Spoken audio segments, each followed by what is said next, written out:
Welcome friends, educational academy के इस YouTube channel में आप सभी दर्शकों का बहुत बहुत स्वागत है। आज हम लोग चर्चा करने जा रहे हैं बिहार विद्यालय परीक्षा समिति पटना के द्वारा डीएलएड में स्पॉट एडमिशन संबंधित यह सूचना निकल करके सामने आई है। वैसे अभ्यर्थी जो इंटर पास करने के बाद डीएलएड करने के लिए इच्छुक हैं, पहली चरण, दूसरी चरण और तीसरी चरण के नामांकन की प्रक्रिया पूरी हो चुकी है और इस स्पॉट एडमिशन में बहुत सारे ऐसे अभ्यर्थी हैं जिनका कि नामांकन होना है और वे अभ्यर्थी जो क्वालिफाई तो किए परंतु फर्स्ट, सेकंड, थर्ड किसी भी मेरिट लिस्ट में उनका नाम नहीं आया या किसी कारणवश वो एडमिशन नहीं ले सके स्पॉट राउंड के बावजूद भी। तो वैसे अभ्यर्थियों के लिए यहाँ पर आज हम लोग देखने जा रहे हैं कि कौन कौन सी बातें निकल करके सामने आई है। यदि आप भी स्पॉट एडमिशन के लिए अभ्यर्थी हैं और आप चाह रहे हैं कि स्पॉट एडमिशन लेना है तो इस वीडियो को शुरू से आखिरी तक वीडियो को ध्यान से देखें और आप समझ सकते हैं कि आप इसके लिए एलिजिबल हैं या नहीं। यदि आपको कोई परेशानी हो समझने के लिए तो आप वीडियो के आखिरी में कमेंट्स बॉक्स में जा कर के अपनी समस्या को लिखें। मैं प्रयास करूंगा कि आपका जो भी प्रॉब्लम है इस स्पॉट एडमिशन संबंधी उसको दूर करने का। तो चलिए आगे बढ़ते हैं। यदि आप स्पॉट एडमिशन के लिए अभ्यर्थी हैं, स्टूडेंट हैं, परीक्षार्थी हैं, आप लोगों ने परीक्षा दिया हुआ है, एडमिशन के लिए इच्छुक हैं, तो वैसी परिस्थिति में वीडियो को शुरू से आखिरी तक देखें तथा अपने मित्रों के साथ शेयर करें जिन्होंने एडमिशन के लिए एंट्रांस दिया हुआ था परंतु उनका भी प्रथम, द्वितीय, तृतीय चरण में नहीं हुआ है नामांकन और स्पॉट एडमिशन के इंतज़ार में हैं।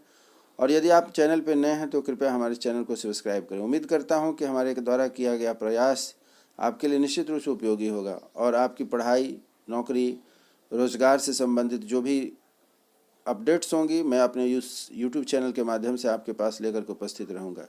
चलिए आगे बढ़ते हैं कि स्पॉट एडमिशन संबंधित क्या जानकारी है। ध्यान से हमारे वीडियो को शुरू से आखिरी तक देखेंगे तथा जहाँ कहीं भी दिक्कत होगी तो कमेंट्स बॉक्स में जाकर के अपनी समस्या को दें, मैं आपकी समस्या को दूर करने का प्रयास करूँगा। बिहार विद्यालय परीक्षा समिति पटना की ओर से विज्ञप्ति संख्या PR 445/2023 पर क्या नोटिफिकेशन आई है, देखिए। ERC-NCT से मान्यता एवं बिहार विद्यालय परीक्षा समिति से संबद्धता प्राप्त राज्य के डीएलएड कोर्स संचालित सभी सरकारी एवं गैर सरकारी प्रशिक्षण संस्थानों में प्राचार्य एवं डीएलएड प्रशिक्षण सत्र 2023-25 में नामांकन के इच्छुक विद्यार्थियों के लिए स्पॉट नामांकन से संबंध में यह सूचना जारी किया जा रहा है। एतद द्वारा सूचित किया जाता है कि राज्य के डीएलएड कोर्स संचालित प्रशिक्षण संस्थानों में शैक्षणिक सत्र 2023-25 में नामांकन हेतु आयोजित संयुक्त प्रवेश परीक्षा 2023 के आधार पर समिति से प्रसारित विज्ञप्ति संख्या PR 387/2023 के माध्यम से ऑनलाइन आवेदन प्राप्त कर तथा अन्य विज्ञप्तियों के माध्यम से 3 चरणों में चयन सूची प्रकाशित कर दिनांक 15/12/2023 तक नामांकन की कार्रवाई की गई है। समिति की विज्ञप्ति संख्या PR 443/2023 के माध्यम से प्रदत्त निर्देश के अनुरूप संस्थानों के द्वारा दिनांक 15/12 तक तृतीय चरण की यह सभी नामांकन को अपडेशन समिति के पोर्टल पर दिनांक 16/12/2023 तक किया जाना है। अर्थात यह हुआ कि जिस भी महाविद्यालय में सीट खाली रह गया है, फर्स्ट, सेकंड, थर्ड राउंड के स्टूडेंट्स ने एडमिशन नहीं लेने के बाद वह सभी 16/12/2023 को अपने पोर्टल पर इन लोगों ने इसको अपलोड कर दिया हुआ है। अब आगे क्या होगा सो ध्यान से सुनिएगा। यहाँ तक तो था कि फर्स्ट, सेकंड, थर्ड राउंड के जो स्टूडेंट्स थे उन्होंने 15 दिसंबर तक एडमिशन लिया तो ठीक है, नहीं लिया तो 16 दिसंबर को आप उस महाविद्यालय के पोर्टल पर कितनी सीटें खाली हैं इस चीज़ को अवगत करा दिया गया है। अब आप भी पोर्टल पर जा कर के देख सकते हैं, जो आपका मनपसंद नज़दीक का हो या फिर और किसी सहूलियत की वजह से अपने कॉलेज को पसंद करते हैं, जहां आप नामांकन लेना चाहते हैं वहां आप पोर्टल पर जा कर के देख सकते हैं कि किस कॉलेज में कितना सीट खाली है। समिति द्वारा 3 चरणों में संस्थान आवंटन एवं संस्थानों के द्वारा नामांकन की कार्रवाई के पश्चात कतिपय कारणों से अभी भी संस्थानों में सीट रिक्त है। इसके अतिरिक्त प्रथम, द्वितीय चरण में चयनित कतिपय अभ्यर्थी ऐसे हैं जिनके द्वारा अपने आवंटित संस्थान में मात्र 3,000 रुपये की सुरक्षा राशि जमा की थी और जिन्होंने विज्ञप्तियों के माध्यम से संसूचित समिति के निर्देशों के बावजूद अंतिम निर्धारित तिथि अर्थात 15/12/2023 तक अपने नामांकन संस्थान में वहाँ की प्रथम वर्ष की शुल्क शेष राशि जमा नहीं किया है, स्पष्टतः ऐसे अभ्यर्थी नामांकित संस्थान में अध्ययन के इच्छुक नहीं है और जिन सीटों पर विरुद्ध नामांकन हुआ है वह सीट रिक्त रह जाने की आशंका है। यह स्थिति वांछनीय नहीं है। तो ऐसे आवेदकों के द्वारा अपने नामांकित संस्थान में प्रथम वर्ष के निर्धारित शुल्क की शेष राशि जमा नहीं की गई है। संस्थान उन आवेदकों के आवंटन नामांकन निरस्त किए जाने हेतु स्वतंत्र है। संस्थान द्वारा यह कार्य अपडेशन हेतु निर्धारित तिथि अर्थात 16/12/2023 तक ही किया जा सकता है। इसके लिए समिति द्वारा सभी प्रशिक्षण संस्थान को उनके ऑनलाइन पर यह सुविधा उपलब्ध करा दी गई है। यहाँ दूसरा पॉइंट जो आपको कहा गया है, थोड़ा ध्यान से सुनिएगा। यदि आप भी वैसे अभ्यर्थी हैं जिन्होंने स्लाइड अप के लिए 3000 रुपये जमा किया तो था, परंतु किसी कारणवश आप यदि वहाँ नामांकन नहीं लिए हैं स्लाइड अप करने के बाद, तो वैसी स्थिति में आपका नाम उस महाविद्यालय से हटाने के लिए वह महाविद्यालय स्वतंत्र है। यदि ऐसा होता है तो इसकी पूरी जिम्मेवारी आपकी अर्थात आप स्टूडेंट की होती है। यही बात इसमें निर्देश दिया गया है कि जिन आवेदकों के द्वारा अपने नामांकन संस्थान में प्रथम वर्ष की निर्धारित शुल्क की राशि जमा नहीं की गई अर्थात 3000 जमा करने के बाद रेस्ट अमाउंट जो आपने जमा नहीं किया हुआ है, संस्थान उन आवेदकों के आवंटन नामांकन निरस्त किए जाने हेतु स्वतंत्र है, अर्थात वह संस्थान आपका नाम अपने यहाँ से सूची में हटा सकता है। इसलिए आप उसके लिए बाद में आप दावा नहीं कर सकते हैं कि मैंने यहाँ पर स्लाइड अप किया था परंतु मैंने एडमिशन नहीं लिया तो उन्हें पुनः लिया जाए, तो यह आपकी जिम्मेवारी बनती है। संस्थान द्वारा यह कार्य अपडेशन हेतु निर्धारित तिथि अर्थात दिनांक 16/12/2023 तक ही किया जा सकता है, अर्थात कल तक ही उस महाविद्यालय को अपडेशन करना है। और आप यदि नामांकन लेना चाह रहे हैं तो कल ही तक जा करके अर्थात 16 दिसंबर तक ही ले सकते थे। इसके लिए समिति के द्वारा सभी प्रशिक्षण संस्थान में उनको लॉगिन पर यह सुविधा उपलब्ध करा दी गई है। अब वहाँ जो भी संस्थान है उनकी जो सीटें हैं वह अपलोड कर दी गई हैं कि कितना सीट किनके पास खाली है। अब वो अभ्यर्थी जाकर के वहाँ से देख सकते हैं और महाविद्यालय ने अपनी सूचना पोर्टल पर डाल दी हुई है। तीसरा पॉइंट कहा जाता है कि अभ्यर्थी हित में अद्यतन नामांकन उपरोक्त रिक्त रह गए सीटों पर स्पॉट नामांकन की कार्रवाई की जानी है, जिसकी पात्रता प्रक्रिया एवं कार्यक्रम अग्रतर कंडिका में उल्लिखित है, अर्थात आगे की अब जो प्रक्रिया कैसे होगी इसके लिए आपको बताया जा रहा है। चौथा पॉइंट में यह कहा जा रहा है कि स्पॉट एडमिशन हेतु स्थानवार रिक्त सीटों का विवरण समिति के पोर्टल पर dledbihar.com पर उपलब्ध है, अर्थात हर एक कॉलेज में कितने कितने सीट हैं इसको आप यहां से जाकर के देख सकते हैं। उसके बाद बारी आती है, पांचवा पॉइंट यह कहा जाता है कि स्पॉट एडमिशन डीएलएड प्रवेश परीक्षा संयुक्त प्रवेश परीक्षा 2023 के उत्तीर्ण एवं विज्ञप्ति संख्या PR 387/2023 में वर्णित योग्यता पात्रता धारण करने वाले निम्न श्रेणी के अभ्यर्थी पात्र होंगे, अर्थात यहाँ से स्पॉट एडमिशन की जो प्रक्रिया है यहाँ पर आपका क्राइटेरिया अलग हो जाता है। First round, second round, third round में जो मेरिट लिस्ट निकली थी उसके आधार पर आपके नामांकन की प्रक्रिया अलग थी, परंतु यहाँ के बाद आपकी प्रक्रिया चेंज हो जाती है क्योंकि आपने पहली, दूसरी, तीसरी सूची में नामांकन नहीं लिया। अब आगे क्या करना है, यदि आप स्पॉट राउंड के एडमिशन के लिए ऐसे छात्र छात्रा हैं तो आपको क्या करना है, कहा जाता है वैसे अभ्यर्थी जिनके द्वारा CAF अर्थात कॉमन एप्लीकेशन फॉर्म एवं शुल्क ऑनलाइन जमा किया गया था किंतु उनका चयन किसी भी कारण से नहीं हुआ, अथवा वैसे अभ्यर्थी जिन्होंने प्रथम, द्वितीय और तृतीय चयन सूची में आवंटित संस्थान में नामांकन नहीं लिया, अथवा उन्होंने 3000 रुपये की सुरक्षा राशि जमा कराकर नामांकन लिया था किंतु संस्थान के प्रथम वर्ष की राशि जमा नहीं कराई थी किए जाने के कारण उनका नामांकन निरस्त हो गया था। देखिए यहाँ क जो बताया जा रहा है, CAF फॉर्म अर्थात कॉमन एप्लीकेशन फॉर्म जिसमें आप आवेदन कर रहे थे उस समय दो तरह के फॉर्म भरे जा रहे थे, एक 500 रुपये का और एक 350 रुपये का, जिसमें आपने कॉलेज का सिलेक्शन किया था। तो वह जो फीस यदि आपने जमा किया हुआ है तो वैसी स्थिति में आप यहाँ पर एडमिशन के लिए एलिजिबल हो जाते हैं। अन्यथा 3000 रुपये स्लाइड अप के द्वारा जो आपने नामांकन के लिए किसी कॉलेज में माध्यम से डाला हुआ था और शेष राशि आपने नहीं जमा किया है, तो वैसे अभ्यर्थी यदि 3000 रुपये भी आपने जमा किया हुआ है या फिर 500 रुपये अथवा ₹350 आपकी कैटेगरी के अनुसार से उसका फीस लगा है। इस दोनों में से कोई भी आपने किया हुआ है तो आप स्पॉट राउंड में एडमिशन ले सकते हैं। तीसरा पॉइंट ग कहा जाता है कि जारी की गई प्रथम, द्वितीय, तृतीय चयन सूची के आलोक में किसी भी संस्थान में नामांकित कोई भी अभ्यर्थी स्पॉट नामांकन की प्रक्रिया में भाग लेने हेतु पात्र नहीं है। देखिए, एक चीज़ और बहुत महत्वपूर्ण बात कही जा रही है। जारी की गई प्रथम, द्वितीय और तृतीय चरण सूची के आलोक में किसी भी संस्थान में नामांकित कोई भी अभ्यर्थी स्पॉट राउंड नामांकन की प्रक्रिया में भाग लेने हेतु पात्र नहीं है। अर्थात यदि आपका लिस्ट में नाम नहीं आया था पहली, दूसरी, तीसरी सूची में, तो ही आप कहीं भी एडमिशन ले सकते हैं। लेकिन यदि आपने किसी कारणवश पहली, दूसरी, तीसरी सूची में नाम आया और एडमिशन नहीं लिए, तो अब वैसी स्थिति में आपको डायरेक्ट किसी भी महाविद्यालय में नामांकन नहीं हो सकेगा। छठा पॉइंट कहा जाता है निदेशक शोध एवं प्रशिक्षण शिक्षा विभाग बिहार पटना के पत्रांक 127 दिनांक 12/1/2023 के आलोक में तृतीय चरण की समाप्ति के बाद विज्ञान तृतीय चरण की समाप्ति के बाद यह मुख्य रूप से पॉइंट दिया जा रहा है महाविद्यालय प्रबंधन के लिए।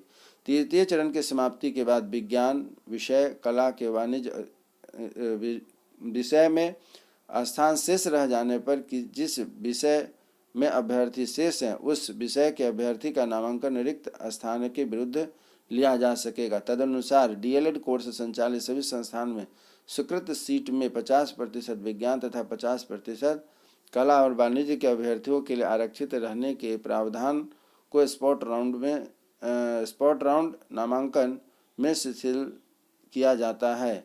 कहने का अभिप्राय यह हुआ कि आपको नियमतः 50% साइंस और 50% आर्ट्स के स्टूडेंट, विज्ञान और कला के स्टूडेंट को लेना है। यदि सीट उनकी नहीं भर पाती है तो वैसी स्थिति में वह अपने अनुसार उसका नामांकन ले सकते हैं। सातवां पॉइंट है कि उपर्युक्त श्रेणी के पात्र अभ्यर्थियों में स्पॉट नामांकन की प्रक्रिया में निम्नवत हैं। उपर्युक्त श्रेणी के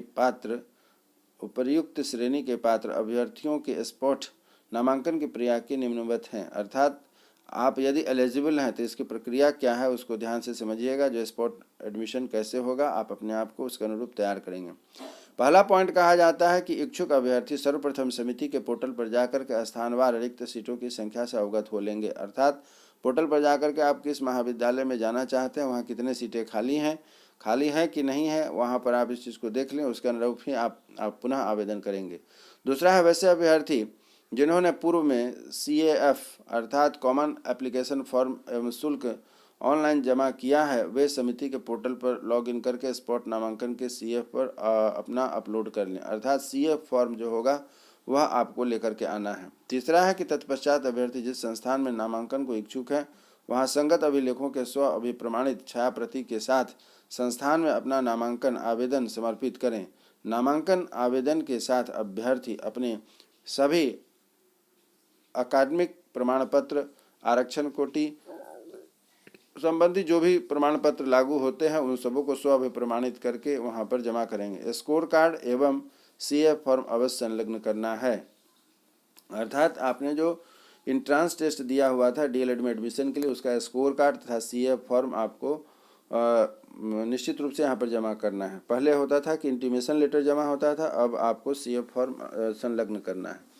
चौथा पॉइंट यह है कि संस्थान प्रधान के द्वारा उनके यहाँ प्राप्त होने वाले सभी आवेदनों की पंजी संधारित की जाएगी, जिसमें आवेदन की प्राप्ति संख्या भी अनिवार्य रूप से अंकित की जाएगी। प्राप्ति संख्या क्रमक आगामी तिथियों के क्रमक रूप से बढ़ती जाएगी। अर्थात आवेदन प्राप्ति हेतु निर्धारित द्वितीय एवं आगामी तिथियों के प्राप्ति संख्या 01 से शुरू होकर यह संख्या उस संख्या से शुरू की जाएगी जो पूर्व की तिथि और अंतिम तिथि प्राप्ति संख्या के तुरंत बाद है। अर्थात यह हुआ कि गिनती तो शुरू होगी कि हमारे पास 0 से न शुरू होकर के वहाँ से हो गया। अर्थात जहाँ पर आपका सीट भर चुका है उसके अनुरूप उसके आगे की संख्या बढ़ती जाएगी और किस डेट में कितना फॉर्म फिलअप हुआ बढ़ा इसको देखना है। पांचवा पॉइंट कहा जाता है कि अभ्यर्थी के आवेदन पत्र प्राप्त होने पर संस्थान के द्वारा तत्क्षण ही उसे आवेदन पत्र की छायाप्रति एवं आवेदन की प्राप्ति रिसीविंग दी जाएगी। आवेदन की छायाप्रति पर रिसीविंग के साथ साथ आवेदन प्राप्ति संख्या भी अनिवार्य रूप से अंकित करना सुनिश्चित किया जाएगा। छठा पॉइंट कहा जाता है कि संस्थान अभ्यर्थियों को CF नंबर को अपने लॉग इन में प्रविष्ट कर यह संतुष्ट हो सकेंगे कि उक्त आवेदक का नामांकन किसी भी संस्थान में नहीं हुआ है। सातवां पॉइंट कहा जाता है कि आवेदन की प्रक्रिया समाप्ति के उपरांत संस्थान द्वारा स्कोर कार्ड में अंकित अभ्यर्थी के रैंक के आधार पर पात्र अभ्यर्थियों की अवबंधित मेधा सूची तैयार करके संस्थान के सूचना पटल पर एवं अन्य स्थलों पर सुस्पष्ट रूप से प्रदर्शित करते हुए आपत्ति आमंत्रण किया जाता है। आठवां कहा जाता है कि तत्पश्चात अभ्यर्थियों से प्राप्त आपत्तियों का निराकरण करते हुए संस्थान के द्वारा अंतिम मेधा सूची जारी की जाएगी, जिस संस्थान के सूचना पटल एवं अन्य स्थलों पर सुस्पष्ट रूप से प्रदर्शित किया जाएगा। नौवां है कि संस्थान के द्वारा उक्त मेधा सूची के आधार पर अभ्यर्थियों के नामांकन की कार्रवाई ससमय सुनिश्चित करते हुए उसे समिति के पोर्टल पर अनिवार्य रूप से अपडेट किया जाएगा। 10वां पॉइंट है कि सरकारी प्रशिक्षण संस्थानों में नामांकन में आरक्षण के प्रावधान का अनिवार्य रूप से पालन किया जाएगा। इतनी सारी बातों को होने के बाद यहाँ आपके लिए एक बात जो निकल करके सामने आई है, यह महत्वपूर्ण है कि आप यहाँ देखिए कि अब आपके लिए क्या तिथि दी जा रही है, उसके अनुरूप आप इसके योग्य होते हैं।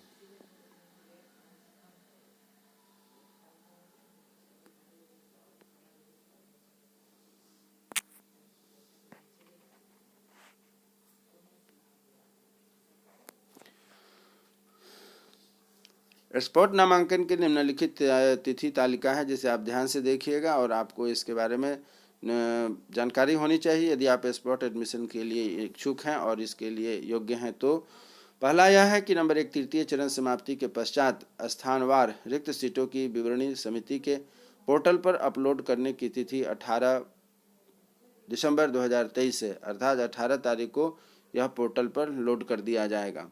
नंबर 2 कहा जाता है कि अभ्यर्थी के द्वारा संस्थान के आवेदन जमा करने की तिथि 18 से लेकर के 21 तक है। अभ्यर्थी के द्वारा संस्थान में आवेदन जमा करने की तिथि 18 दिसंबर से 21 दिसंबर तक रखी गई है, अर्थात यदि आप पोर्टल से यह जानकारी प्राप्त कर लेते हैं कि आपको फलाने कॉलेज में एडमिशन लेना है, तो आप अपना आवेदन उस कॉलेज में जा कर के 18 तारीख से 21 तारीख के बीच में आप जमा करेंगे और कॉलेज आपके लेटर को 21 तारीख तक अपने पास रख सकता है या रखेंगे।